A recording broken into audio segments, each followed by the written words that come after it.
Adão e Cristo são um. Palestra completa realizada em 27 de fevereiro de 1967.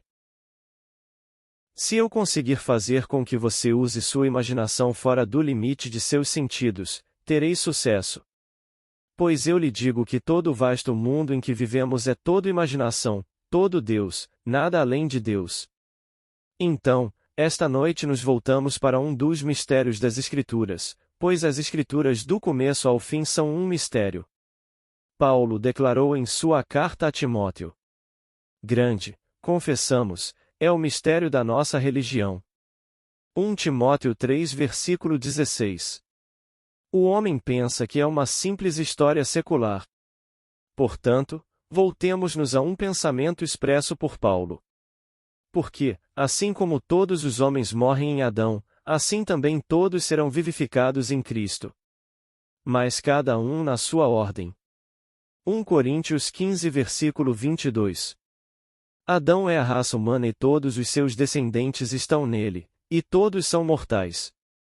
Cristo também é universal e todos serão vivificados nele. Agora, ao ler isto, você pensa que existem dois, e Adão, o homem mortal, e depois Cristo, que veio para redimir o homem deste mundo de morte. Isso é o que parece ser na superfície. Mas ouça com atenção. Eu sou o primeiro e o último. Eu morri e eis que estou vivo para sempre. Adão é algo que Cristo veio redimir, algo diferente de si mesmo, ou estes dois são um só? Se eu sou o primeiro e o último, então como poderia Adão ser diferente de mim mesmo? Adão sozinho. Agora, somos informados nas Escrituras que a serpente enganou a mulher.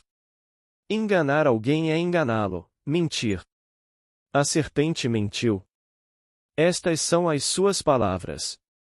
Deus sabe que no dia em que você comer do fruto daquela árvore, seus olhos se abrirão e você se tornará como Deus, conhecendo o bem e o mal.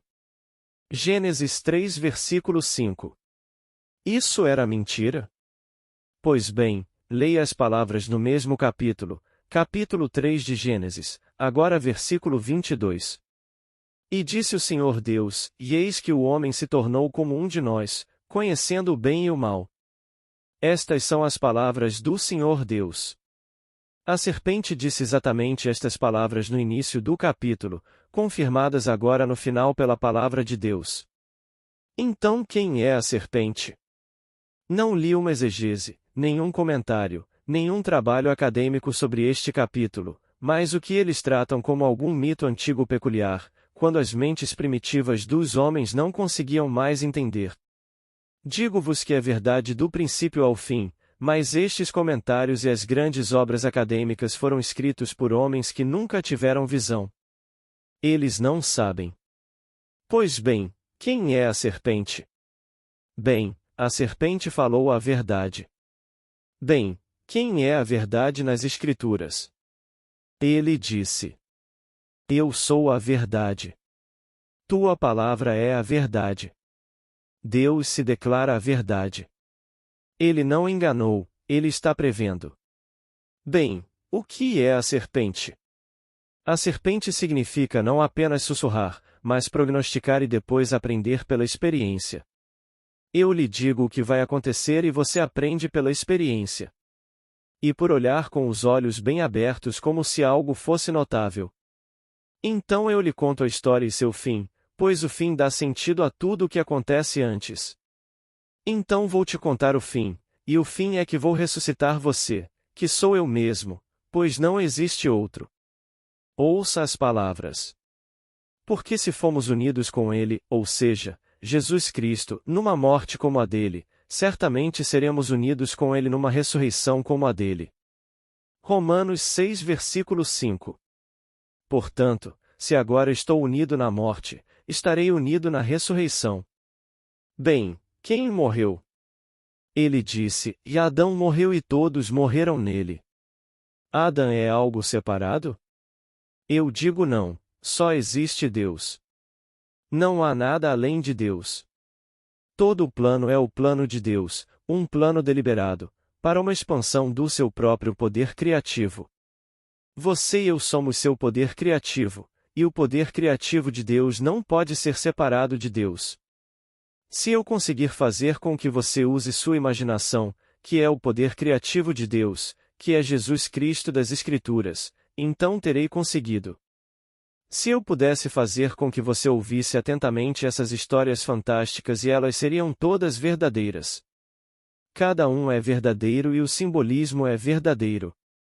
Quando meu amigo viu aquele fantástico e intenso raio de luz abrir-se sobre a terra e abaixo ele viu o movimento serpentino de uma luz líquida dourada, ele estava olhando para a nudez de Deus.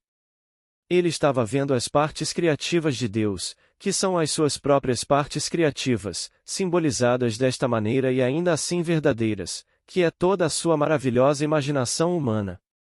Tendo visto o poder criativo de Deus, que é o próprio Deus, ele comeu e bebeu num mundo totalmente diferente.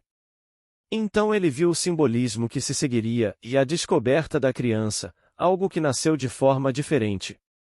Nasceu inteiramente fora da relação entre homem e mulher. Algo totalmente diferente surge no mundo e ele encontra aquela criança. Talvez nem todos estivessem aqui na noite em que contei essa história, muitos de vocês estavam, mas aqueles que estiveram presentes sabem do que estou falando, desta revelação de Deus, que é a sua maravilhosa imaginação humana. Isso é Deus.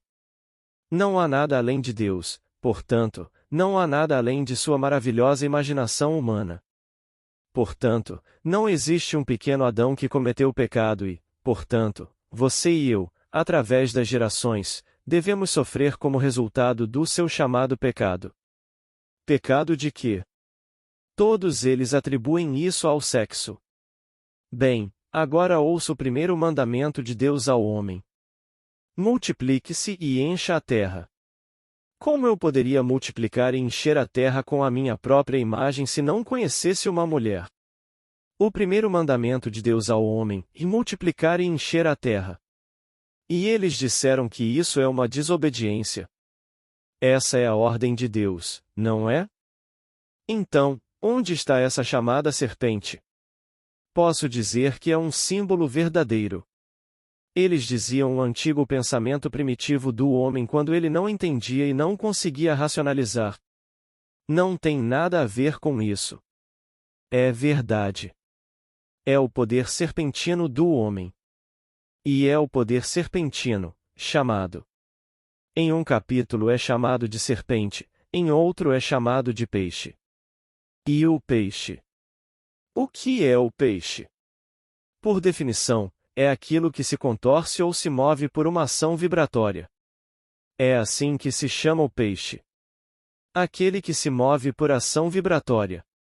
Assim, algo se move no homem por meio de uma ação vibratória. Agora nos é dito que este poder no homem, chamado agora de filho do homem, deve ser elevado. Você não pode elevá-lo por meio de nada que faça racionalmente. Existem inúmeros livros escritos sobre o poder da Kundalini, onde você senta e medita.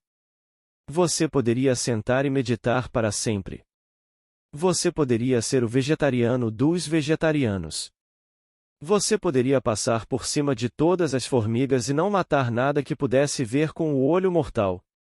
Isso nunca irá ajudá-lo de forma alguma a aumentar esse poder. Este poder vem, como falei no primeiro versículo desta noite, capítulo 15 de 1 Coríntios, cada um em sua própria ordem. Assim como em Adão todos morrem, assim também em Cristo todos serão vivificados. Mas cada um na sua ordem. Versículo 22. Então vocês são chamados, eu sou chamado, eventualmente todos são chamados, mas cada um na sua ordem. E quando é chamado, é uma ação vibratória. Você não pode parar com isso. Você sente isso em sua cabeça e sua cabeça começa a vibrar. À medida que começa a vibrar, você começa a despertar e acorda deste sonho aqui, realmente é a morte, pois em Adão todos morreram. Você não acredita que está morto, certamente não. Quem acredita que ele está morto aqui? Que seja o outro que passou pelo portão chamado morte, isso é a morte. Eles não pensam nem por um momento que isto é a morte. E este é o mundo da morte. Mas enquanto estamos neste estado, sonhamos. Sonhamos essas coisas e as trazemos à existência e pensamos que elas estão vivas porque estamos no estado. Pois não é realmente a morte, como o mundo chama de morte, nada morre. Eu sou um Deus dos vivos, não dos mortos. Mas neste mundo, onde aparentemente estamos perdidos para sempre, eu vou despertar você, disse o Senhor. Eu te ressuscitarei e quando eu te ressuscitar, eu te ressuscitarei da mesma maneira que Moisés levantou a serpente no deserto. Ele levantou-o em uma equipe. Eu lhe digo que o cajado é a sua própria medula espinhal. E ele irá ressuscitá-lo e você saberá que você ressuscitou, e você ressuscitou como uma serpente, direto para o céu. E o céu está dentro de você. Como é dito nas Escrituras. O reino dos céus está dentro de vós. Lucas 17 versículo 21. Então é tudo de dentro. Se eu pudesse fazer você acreditar e tentar neste nível. Apenas tente neste nível. Você sabe o que quer? Bem, se é verdade que tudo está acontecendo em mim, está tudo na minha imaginação, e todo este vasto mundo sou eu mesmo empurrado para fora, e não há nada além da minha imaginação, bem, então eu deveria ser capaz de me tornar o homem que eu gostaria de ser. Bem, experimente. O que você veria se fosse verdade? Como você agiria se fosse verdade?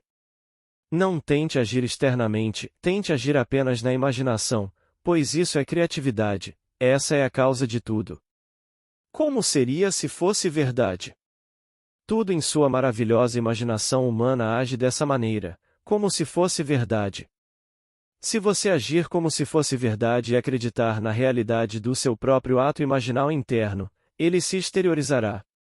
Você pode esquecer a causa dessa externalização e nem mesmo reconhecer a sua própria colheita quando a vir no mundo. E você pensará: oh, bem, isso teria acontecido de qualquer maneira, portanto, a causa não foi meu ato imaginal. E você vai dormir novamente. É desse sono que Deus nos desperta e nos desperta de uma maneira deliberada e maravilhosa, tudo registrado nas Escrituras. Ele chama você do túmulo e o túmulo é o seu maravilhoso crânio. Assim como ele te chama no túmulo, você desperta no túmulo, você sai do túmulo e então você encontra todos os sinais, todos os símbolos, conforme registrado nas Escrituras a respeito do seu despertar, que agora é chamado de ressurreição. Pois este é o mês em que todo o vasto mundo celebrará a Páscoa ou a ressurreição de Cristo. E eles não têm a menor noção do que se trata. Eles ainda procuram por todo o Oriente Próximo sinais dessa historicidade. Posso lhe dizer que nenhuma pesquisa histórica pode realmente dar a certeza, nenhuma. Não me importa onde você escava e o que pensa que encontra, você não encontrará na eternidade nada que lhe dê aquela sensação interior de segurança, de certeza. Religioso, eu diria, as descobertas no sentido físico nunca irão de forma alguma provar ou refutar a vida de Jesus Cristo. Você nunca poderia. Não tem nada a ver com nada fora da sua maravilhosa imaginação humana. Você não encontrará nenhuma tumba em Jerusalém. Você não vai encontrar nada em nenhuma parte do mundo. Está tudo em você. É aqui que ele está enterrado e é aqui que ele desperta. Foi bem no começo. Se eu sou o começo e o fim, então não vim ao mundo num determinado momento e morri, como o mundo vê. Eles pensam que há 2000 anos ele foi crucificado. Não. Eu estive unido a ele em uma morte como a dele. O que há 2000 anos e depois Adão precedeu isso por incontáveis eras? Não. No início eu estava unido a Cristo. Nada veio antes de mim, ele nos diz. No volume do livro está escrito sobre mim. Como poderia haver algo fora de Deus? Então, quando falo de um Deus, quero dizer um Deus, um corpo, um espírito, uma esperança. Não estou falando de dois. Portanto, não pense num Adão que pecou e depois num Cristo que vem para redimir, é tudo um. Eu sou o começo e o fim. Eu sou o primeiro e o último. Eu morri e eis que estou vivo para sempre. Então não é um ser que pecou e um ser que enganou. Enganado o quê? Se eu dissesse a verdade, não poderia ter enganado. E eu disse a verdade porque o Senhor Deus confirmou que eu disse a verdade. Eis que o homem se tornou como um de nós, conhecendo o bem e o mal. Não foram estas as palavras que a serpente falou? E quem é agora a serpente? Eu lhes digo agora que é o símbolo do Filho do Homem. E quem é o Filho do Homem? Jesus Cristo, como nos é dito no capítulo 16 de Mateus. O que vocês pensam do Filho do Homem? E eles responderam: bem, alguns dizem que ele é um profeta que voltou. Ele é Elias, ele é Jeremias, e eles nomearam todos esses profetas. Então ele disse: mas quem pensa que eu sou? Agora ele se identifica com o Filho do Homem.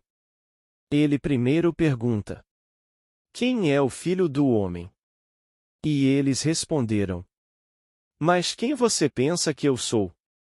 Então agora ele está se equiparando ao Filho do Homem. Pedro responde: tu és o Cristo. E agora ele não nega isso, ele confessa: eu sou o Cristo. Então aqui você tem o Filho do Homem identificado consigo mesmo, pois ele faz a pergunta: quem vocês dizem que eu sou? E agora ele entra no Cristo. Então ele pega esses três e os iguala. E eles são um. Agora ele diz que o Filho do Homem deve ser levantado da mesma maneira que Moisés levantou a serpente no deserto. Pois bem, quem é a serpente? Não foi o Filho do Homem que falou à mulher, que disse ao homem que você deve descobrir isso por meio de uma experiência? Eu lhe digo, vou sussurrar em seus ouvidos, que você certamente não morrerá. Sim, você morrerá, mas certamente não morrerá. E agora como você faria isso? Bem, então você aceita, acredita na minha palavra e entra no mundo da experiência morrendo comigo, porque você entra neste mundo morrendo com Cristo. É o próprio Deus que é Cristo. Ele disse: ninguém tira minha vida, eu mesmo a dou. Tenho o poder de estabelecê-lo e o poder de levantá-lo novamente. João 10 versículo 18. Então agora comigo vamos todos cair. E todos caímos num mundo de experiência e provamos pela experiência que, embora morramos, certamente não morremos. Então os homens morrem. Mas digo por experiência própria que nada morre, mas nada morre. Então, eventualmente, um por um, seremos reunidos em um corpo, e esse corpo é o Cristo ressuscitado. Está provado, acabou. Sua morte não foi o fim do seu mundo, mas sua ressurreição triunfante foi o fim do mundo. Então, quando lemos no capítulo 17 de João e aqui nos é dito que ele disse: terminei a obra. Bem, você pensará ao ler que aqui está alguém que ainda não morreu. Este drama acontece no céu, isso não acontece aqui. Todas essas palavras estão relacionadas a um mundo totalmente diferente, mas registradas como se ainda estivesse acontecendo aqui, e nem estivesse aqui. Então todo o drama. E você será chamado, se ainda não foi chamado, e nós somos chamados um por um para nos unirmos em um único corpo que é Deus. Um só corpo, um só Espírito, um só Senhor, um só Deus e Pai de todos nós. Efésios 4 versículo 4. Então, no início nos é dito: eu lhes digo que é um mistério grande, na verdade, confessamos, é o mistério da nossa religião. 1 Timóteo 3 versículo 16. Se a minha religião é um mistério, então não me diga que essas coisas acontecem no tempo e no espaço tal como os entendemos. Não, isso acontece numa região remota, tão remota que a mente humana não consegue compreender. Então, os homens sábios do mundo tentam, bem. Eles não conseguem entender e chamam isso de mito, e tentam nos dizer por que escreveram isso dessa maneira, porque eram mentes primitivas. Uma mente primitiva escrevendo Gênesis, Quando a mente mais avançada do mundo não consegue escrever um versículo dele. Uma mente primitiva escreveu Gênesis e depois escreveu Êxodo e Levítico e Números e Deuteronômio. Deixe-me pedir a qualquer estudioso que esteja comentando sobre isso, e a todos aqueles que se autodenominam as mentes brilhantes do mundo, que se sentem e escrevam um capítulo dele. Eles ficariam horrorizados. Eles poderiam sentar e simplesmente se movimentar, mas não conseguem escrever um capítulo. Eles não sabiam escrever um verso. A coisa toda é visão do começo ao fim, e os homens que tiveram a visão simplesmente escreveram o que viram, o que experimentaram do alto. Você sabia que hoje não temos conhecimento de quem escreveu esses 5 livros? Nós os chamamos de livros de Moisés. E tudo o que temos são 3 iniciais. Temos J, temos I e temos P. Estes são os manuscritos e estão assinados apenas por 3 símbolos. J, existem 2 JS, J1 e J2. E então temos um I. E então temos P. Então os estudiosos tentando dar sentido a isso, eles dizem, bem, talvez signifique Jeová, o primeiro, e o segundo é o Elohim, e o terceiro, os profetas. Eles estão especulando, apenas assinados J, I e P. Nenhuma letra segue o J, I ou P. Deixe-os especular, eles ainda estão especulando. Não temos conhecimento de qualquer autoria das Escrituras. Não sabemos quem são Mateus, Marcos e Lucas. Não existe nenhum livro contemporâneo da época em que deveria ter sido escrito que cite Mateus, Marcos, Lucas e João. Nenhuma obra contemporânea menciona Paulo. Quem é Paulo? Conforme contado na segunda metade de Lucas, que agora é chamada de Livro de Atos, ele aparece no Livro de Atos, que já fez parte do Livro de Lucas. Mas ninguém sabe quem é Luke. E quem é esse Paulo de quem ele fala no Livro de Atos, que já fez parte de Lucas? Ele não é chamado nas Escrituras.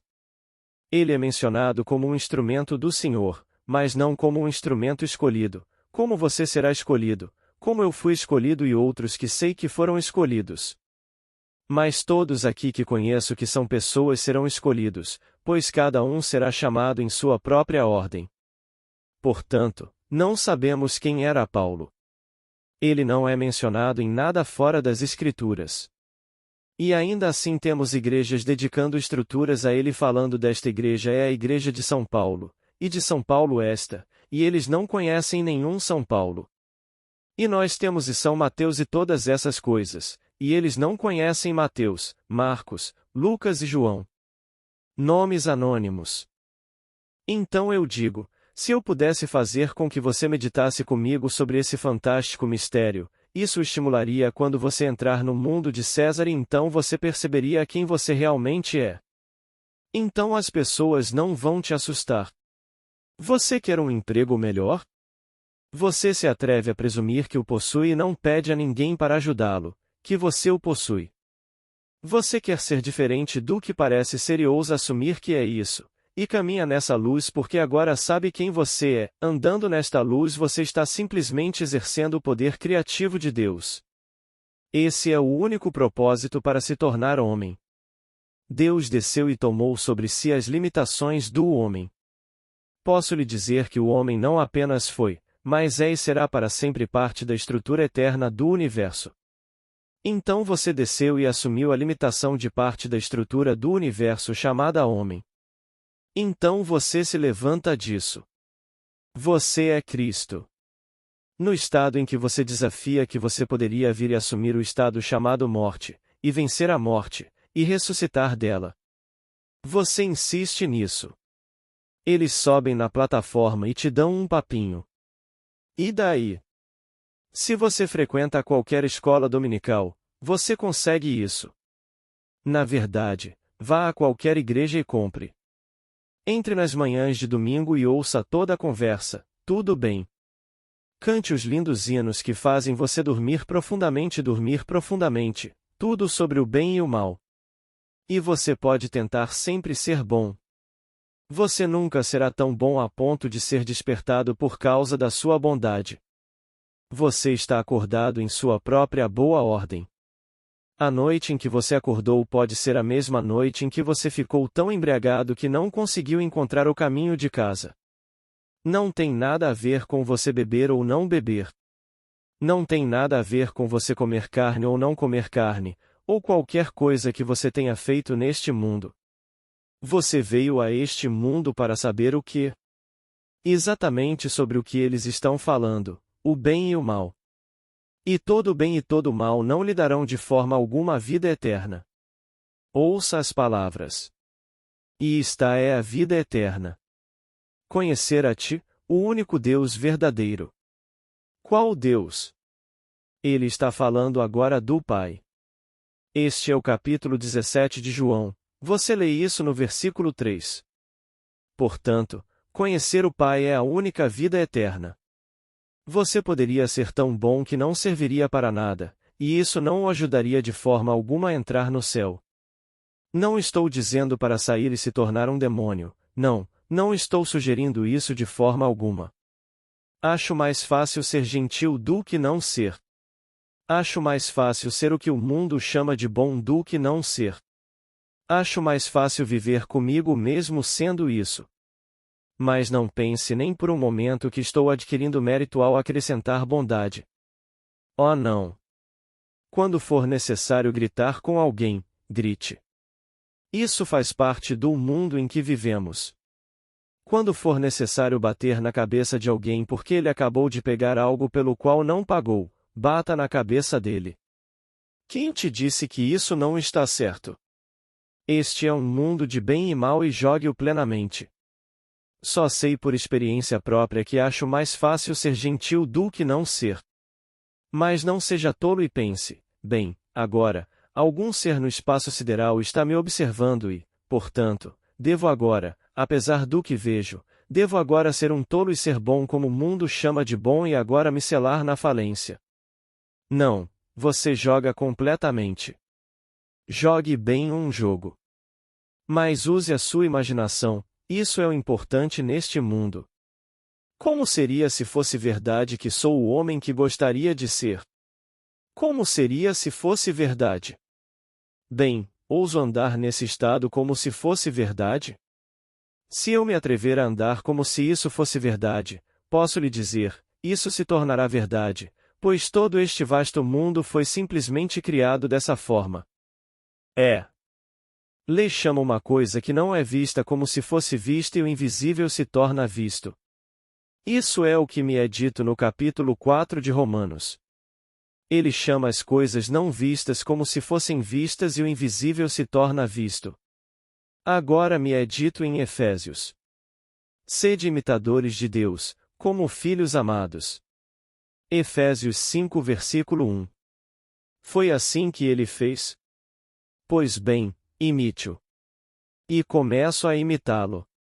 Chamarei também uma coisa que não é vista como se fosse vista. Mas devo chamar tudo em nome dele. Bem, qual é o nome dele? Seu nome é Eu Sou. Esse é o meu nome para sempre. E por ele serei conhecido de geração em geração. Êxodo 3 versículo 14. Então vou ligar com o nome dele. Bem, devo dizer: ó querido Eu Sou, torne-me rico? Não, eu digo: sou rico. Eu digo: oi sou, faça-me conhecido? Não, eu digo: sou conhecido. Se eu fosse conhecido, o mundo me veria? Pois bem, ande como se eles andassem, se esse for o meu desejo. É meu desejo ser. E você escolhe. Pois bem, ligue com o nome assumindo que você é ele. Isso é andar em nome. Como se fosse verdade. Caminhando como se fosse verdade, você está imitando a Deus que chama as coisas que não são vistas como se fossem vistas e então o invisível se torna visto. Então peço a todos que simplesmente apliquem, apenas apliquem. Não julgue, critique e condene antes de testá-lo. Isso é estúpido. Nenhum cientista exigiria provas antes de estar disposto a fazer um experimento. Tudo bem, faça o experimento. E se houver evidências disso depois de fazer o experimento, será que realmente importa o que o mundo pensa? Então eu lhe digo que todo o livro chamado Bíblia é verdadeiro do começo ao fim. E todas as imagens são verdadeiras. A serpente é verdadeira. O peixe é verdade. Outra noite, quando minha amiga, em seu sonho, estava tendo esses estados perturbados e ela disse isso, o que nada mais era do que ela mesma sendo expulsa de qualquer maneira, pois só há um, e eles estão realmente dando a ela um bom tempo, e ela disse em voz alta seu sonho, vou contar a Neville sobre isso, e eles responderam. Você contaria ao peixe. Sim, eu sou o peixe que engoliu Jonas. Disseram que era uma baleia? Não, a palavra é peixe, não tem nada a ver com baleia. É simplesmente o peixe. É um símbolo, aquilo que se move por meio de um movimento vibratório. Você aprende a controlá-lo e cria por meio desse movimento. Então o peixe engoliu o quê? Engoliu Jonas. Você sabe o que Jonas significa? Jonas significa a pomba. Jonas é a palavra hebraica para a pomba, o Espírito Santo. Uma amiga minha, há 2 noites, sonhou que encontrou uma pombinha e ela estava ferida. Ela pegou a pomba e seu estômago estava macio e ela interpretou isso como significando que ela estava doente ou com fome. Ela colocou-o em uma pequena bacia com água e pensou em pegar um pouco de açúcar para obter energia rápida. Ela voltou, pegou e deixou cair. Ele correu em direção à porta e ficou entre a porta e ela pegou de novo. Ela pensou, agora vou simplesmente ajudar. Ela notou que o bico estava preso. Ela pegou uma faca e tentou abrir o bico. Ao fazer isso, começou a sangrar. E tudo começou a sangrar. Ficou cada vez maior, mas o bico se transformou em uma boca humana. Não era mais o bico de um pássaro. Tornou-se humano. Bem, aqui, uma descoberta do Espírito, que é chamado nas Escrituras de Espírito Santo. É simbolizado como uma pomba. É no homem que tudo acontece. E lhe disseram que estamos todos selados. Nossos olhos estão selados, a boca está selada, os ouvidos estão selados, e temos que, na verdade, forçá-los a abri-los, e ao abri-los há sempre derramamento de sangue.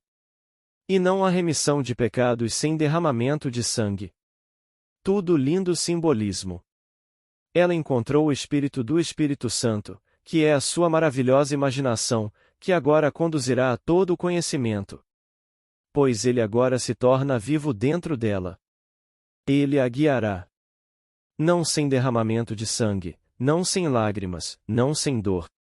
Todos nós passamos pelas fornalhas e ainda estamos passando pelas fornalhas até aquele momento em que somos chamados, e todo o drama chega ao fim.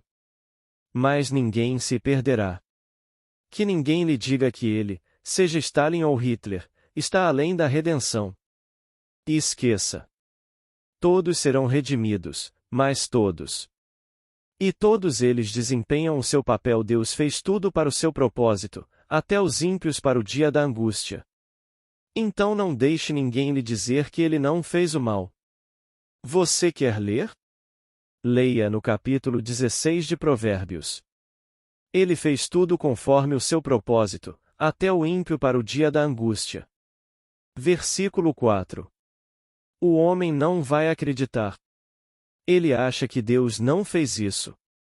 Pois bem, há outro Criador. Se Deus não fez tudo, bem, então existem 2 deuses. E não existem 2 deuses. O único grande mandamento. Ouve, ó Israel, o Senhor nosso Deus, o Senhor é o único. Deuteronômio 6 versículo 4. Esse é o primeiro e maior mandamento, e o segundo, como o primeiro, ama o teu próximo como a ti mesmo, porque se só existe um, na verdade não é outro. Não é outro que você ama ou odeia. Só pode ser uma extensão de você mesmo. Pois no final, quando todos acordarmos, seremos um Deus, um Espírito, um corpo.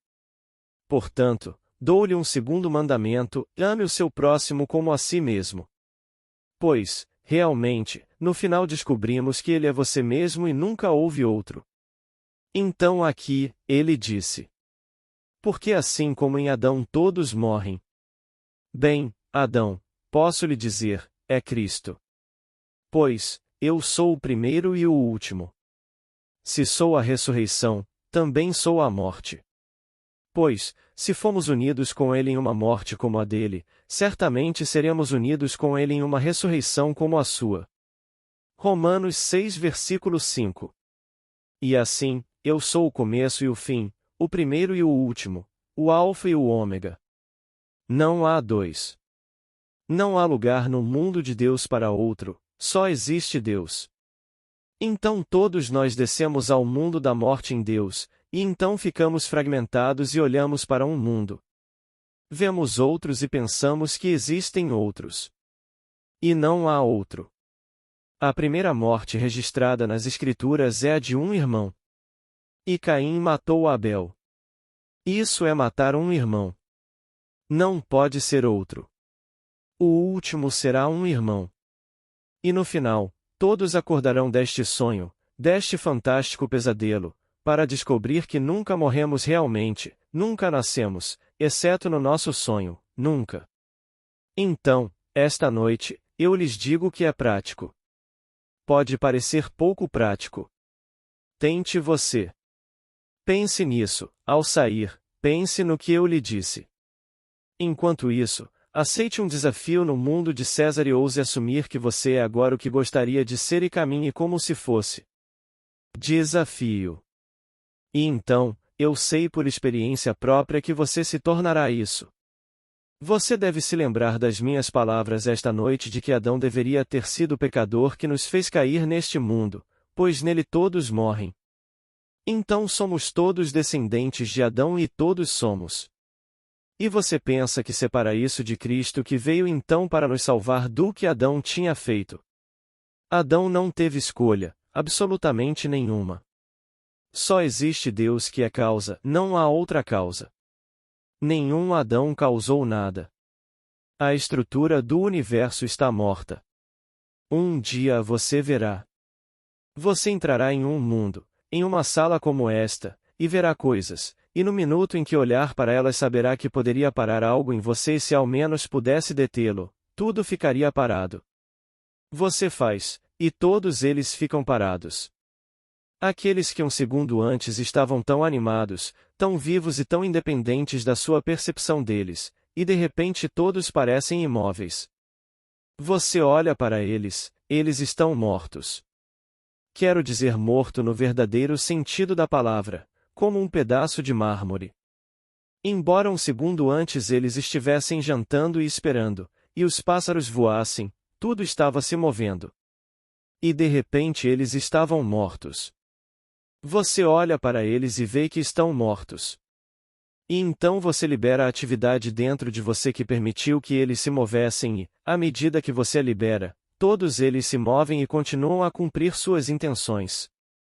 Então você percebe onde estava a ação o tempo todo, onde estava a atividade. Todo este vasto mundo é uma parte eterna da estrutura do universo. Em detalhe. A criança que ainda não nasceu e a criança que nasce a cada momento sempre existiu até o que é chamado de morte. Tudo parte da estrutura. A eternidade existe todas as coisas na eternidade, independentemente da criação, o que foi um ato de misericórdia. O que foi essa criação? Deus está expandindo seu próprio poder criativo, só isso. Na verdade, é Deus se enterrando deliberadamente. Nenhum homem tira a minha vida, eu mesmo a dou.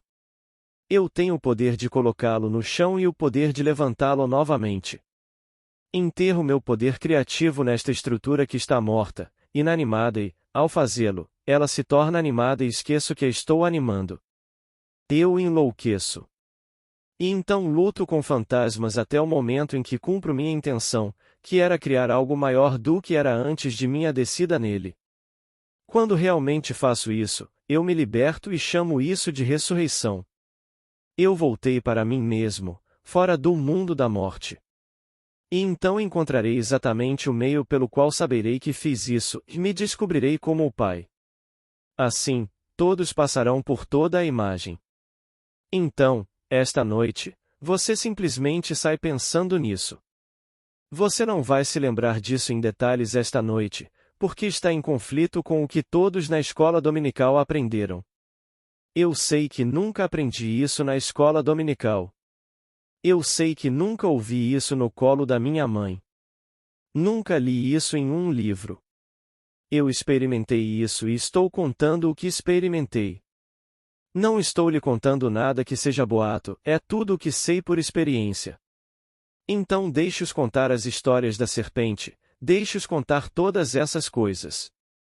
Eu lhe digo, esta imagem é verdadeira, o simbolismo é verdadeiro, tudo sobre isso é verdade. Mas você sai pensando nisso. Aceite um desafio no mundo de César.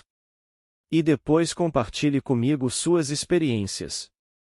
Escreva-me uma carta contando como você se tornou o homem, a mulher que você realmente quer ser.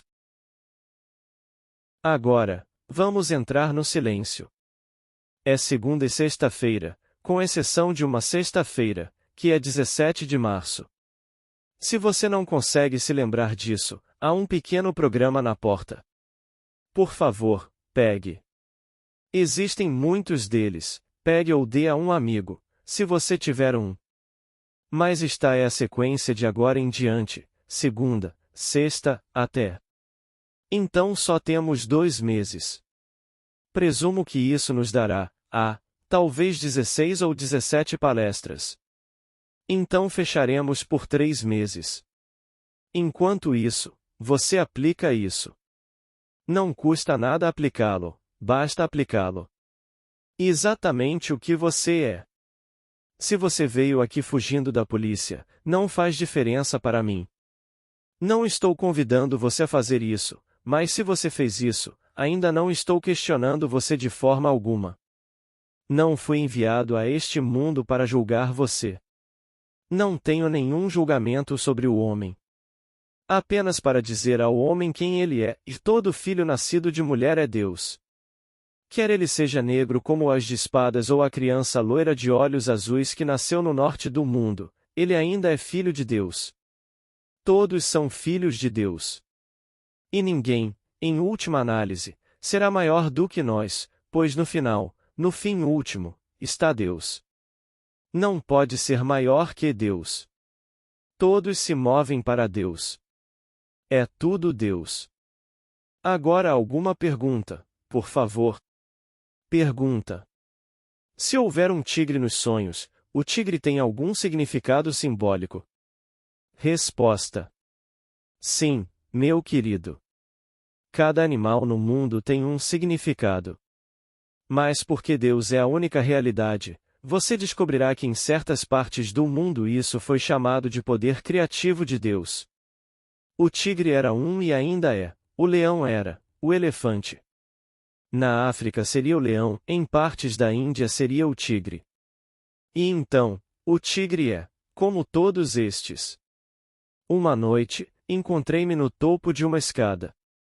Era uma escada muito mais alta do que esta sala e estou no topo.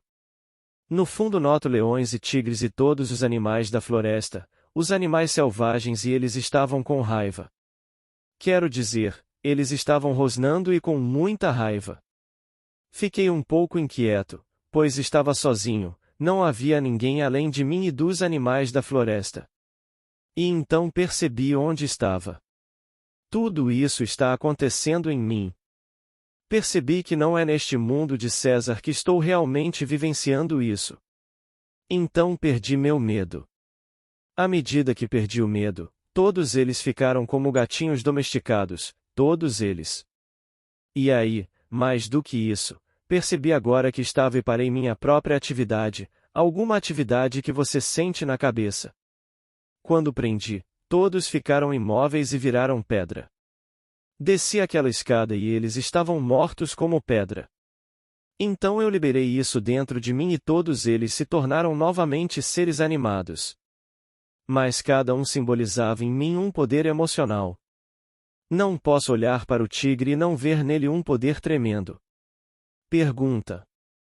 Tive um sonho anos atrás e não consigo me lembrar exatamente, mas havia um tigre magnífico e fiquei surpreso por poder vê-lo tão vividamente.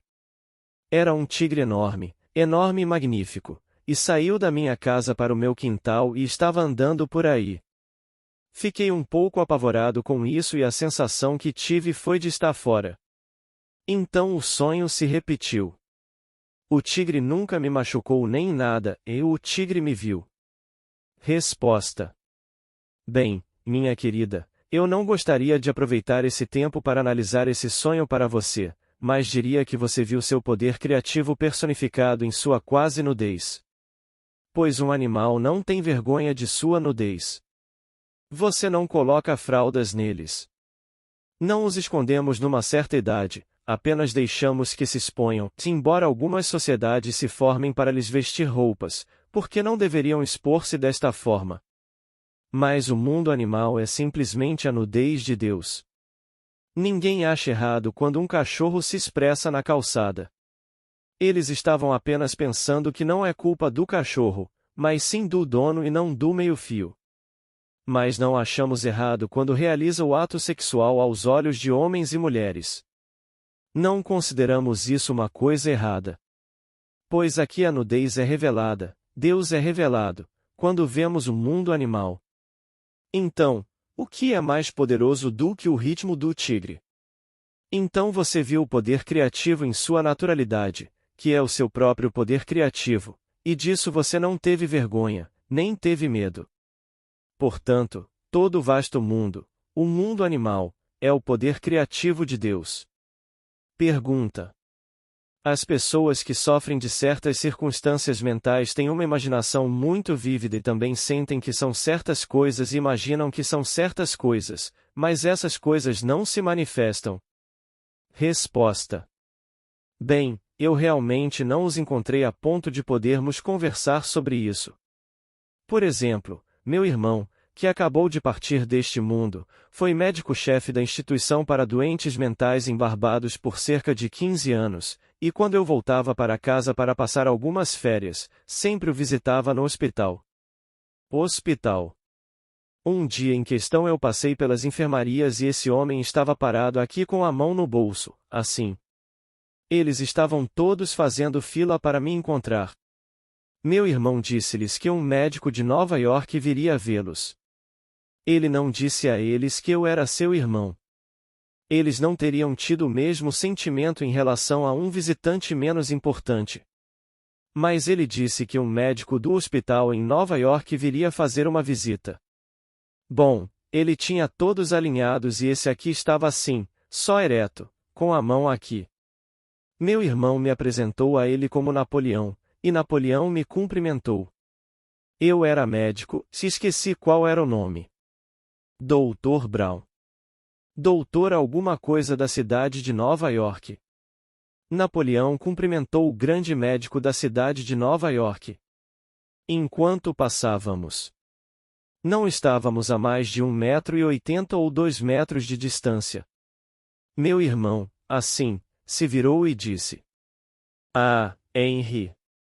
E ele disse: Sim, doutor. Bem, se ele fosse Napoleão, não teria respondido a Henrique. Você poderia puxar a mesma linha em qualquer um deles.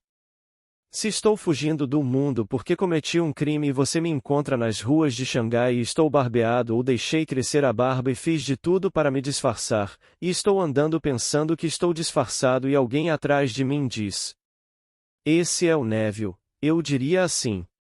Eu não mudei minha identidade. Apesar de externamente eu pensar que tinha escapado ao reconhecimento, mas por dentro ainda era Neville. E ele provou isso para mim enquanto se afastava.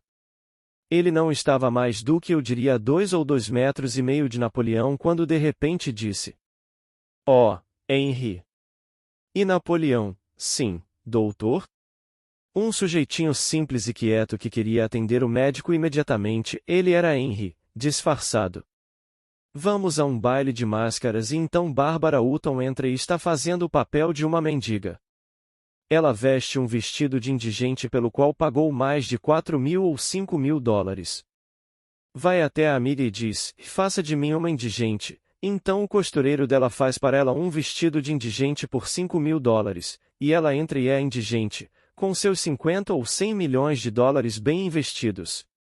Você acha que ela realmente se sente indigente? Ela não se sente nem um pouco pobre, e pensa que é uma pobre. Bem, todos os anos eles têm essas coisas malucas em Nova York, no Plaza Hotel e no Waldorf Astoria, e todos se disfarçam de algo diferente do que interiormente sabem que são. Então, todos gastam uma fortuna na pequena noite de máscaras, mas ninguém sente isso. Se você na presença dela dissesse: você conhece esse desocupado? Essa coisa é uma bagunça horrível. Bem, ela tiraria e diria exatamente quem ela é.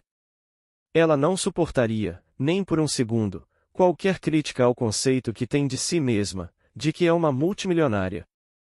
Ela pode comprar homens atrás de homens e liquidar milhões com eles. Cada um, fora de um, tinha que ter um título com ele. Ela acha isso importante. Agora ela está casada com um príncipe e depois com um conde. Casado. Você pode comprar essas coisas às dezenas se tiver milhões. Então todos eles estão disfarçados. Não estou falando disso. Estou falando de se tornar o papel. Deus não está fingindo que ele é você, ele teve que se tornar você. Deus não finge. Ele se esvaziou depois de assumiu a forma de escravo, e foi feito à semelhança dos homens, e sendo encontrado à imagem do homem, tornou-se obediente até a morte na cruz do homem. Isso não é fingimento. O maior ator do mundo ainda está fingindo, até certo ponto. Quanto mais ele abandonar essa pretensão e se tornar o personagem, melhor ator ele será. Se eu pudesse assumir um papel e esquecer completamente Neville e me tornar o personagem, então nenhum autor que escreveu esse personagem me criticaria. É quando estou junto e Neville está fazendo o papel. Se eu puder deixar Neville de lado e assumir o papel. Para desempenhar um papel, um ator deve, até certo ponto, sentir o papel e, no melhor de sua capacidade, deve realmente identificar-se com o personagem que representa. Bom, até que ponto posso me identificar com a sensação de ser rico? Surgiu uma peça chamada The Millionaires. Acho que foi. Eu sei que Happy Barney tocou e uma frase me impressionou, apenas me atingiu com força, ela disse. Tudo o que um indigente precisa fazer para deixar de ser indigente é assumir a arrogância da riqueza. Bem, isso me atingiu com tanta força quando saiu de seus lábios. Não há nada neste mundo que um homem precise fazer para deixar de ser um indigente, a não ser simplesmente ousar assumir a arrogância da riqueza. E não deixe ninguém lhe dizer que um homem que é muito, muito rico não tem consciência disso e não é muito arrogante. Ah, talvez compre tudo, compre sabedoria, compre força. Por que devo estudar história? Por que devo estudar alguma coisa? Eu posso comprar. Foi o que Henry Ford disse. Claro que ele morreu como todos os idiotas. Nos últimos 2 anos de sua vida ele foi simplesmente um vegetal. E todos esses caras, no minuto em que ficam ricos, pensam que isso é poder, isso é sabedoria. Eles podem comprar a biblioteca de um rei. Lembro-me que na cidade de Nova York, J.P. Morgan, ele tinha uma das melhores coleções particulares do mundo, a biblioteca na Madison Avenue. Era uma biblioteca fantástica. E esse bibliotecário? Ele pagou uma fortuna ao bibliotecário e deu-lhe fundos ilimitados para obter todos os bons livros do mundo. Ele tinha uma coleção de Blake que era fantástica. Mas quero dizer, aqui está esta biblioteca particular. E você sabe o que ele disse ao seu bibliotecário? Ele disse: sabe, você gastou milhões e milhões para mim na construção desta maravilhosa biblioteca. Eu lhe daria 10 vezes o que você gastaria se pudesse saber o que você sabe. Por hoje é só. Boa noite.